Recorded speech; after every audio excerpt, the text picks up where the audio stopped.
If Venezuela is one of the richest countries on earth, then what catastrophe pushed it into this collapse?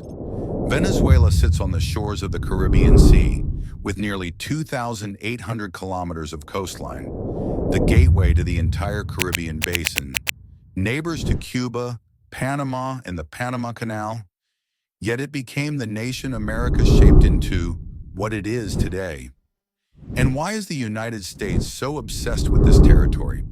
Washington wants to maintain full dominance over the Caribbean corridor, prevent Russia, China, and Iran from creeping closer to America's northern maritime belt, secure the mineral-rich Orinoco region, block any hostile presence near the Colombian border, and ensure Venezuela never rises under a leader who resists their influence. This is a country with the largest oil reserves in the world, over 300 billion barrels, along with natural gas, gold, diamonds, coltan, bauxite, iron ore, and some of the rarest minerals on Earth, all surrounded by the Amazon forests, stretching deep into the south. America's grip began between 1900 and 1950, when U.S. giants like Standard Oil and Exxon took control of Venezuela's oil, and Washington supported any regime that allowed their companies to operate freely, until by 1958, Venezuela had become a loyal U.S. ally. The CIA was deeply embedded, influencing politicians, controlling labor unions, and shaping governments behind the scenes.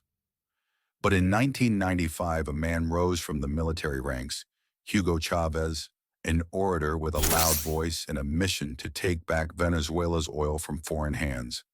His Bolivarian revolution won him the presidency with 56% of the vote in 1998, and he immediately moved to nationalize oil, empower the poor, and shift alliances towards Cuba, Iran, Russia, and China.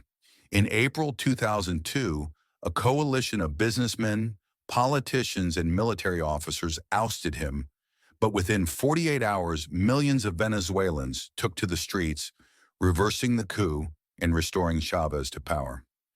After his death in 2013, Nicolas Maduro inherited a country already suffering from falling oil prices.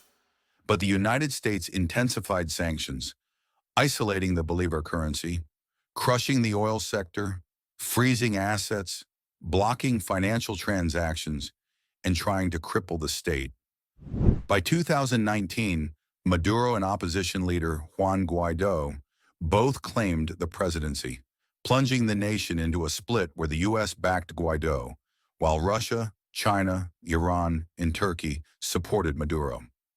Meanwhile, Venezuela and Guyana remain locked in a border dispute over the oil-rich Essequibo region, as America strengthens military ties with Colombia. The Orinoco Belt, one of the most mineral-rich zones on Earth, contains gold, coltan, diamonds, and copper, resources fought over by foreign companies, armed groups, and intelligence agencies operating in the shadows. And this leads to what Venezuelans call Maduro's sleeplessness, a political insomnia created by nonstop pressure from every direction. The economy is bleeding. U.S. sanctions target everything from oil to banking to travel to weapons. Venezuela is cut out of the SWIFT system, and Maduro is trapped in a geopolitical war between Cuba and the United States. Cuba supports him with intelligence, military advisors, doctors, and ideological backing, while Venezuela supplies Cuba with cheap or free oil, so much that Cuban survival depends nearly 30% on Venezuelan support. Because of the deep alliance formed by Chavez and Fidel Castro, Maduro is now directly inside a historic confrontation, Cuba versus America. This makes him a primary political target. Trump even placed a $15 million bounty on his head, accusing him of running a drug smuggling network, while Cuban intelligence, G2, one of the most powerful services in the world, operates inside Caracas in ways that infuriate Washington. Maduro sits inside a storm he did not create: a collapsing economy, relentless sanctions, coup attempts in 2014, 2017, 2019.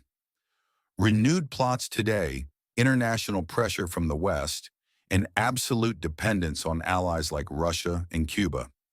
If he leans toward America, the Cuban intelligence network surrounding him could eliminate him. If he rejects America, he remains trapped in a suffocating economic crisis with no end. This is the real source of Maduro's political insomnia, an exhaustion born from surviving in the center of a decades-old geopolitical battlefield where every move threatens his power, his country, and his life.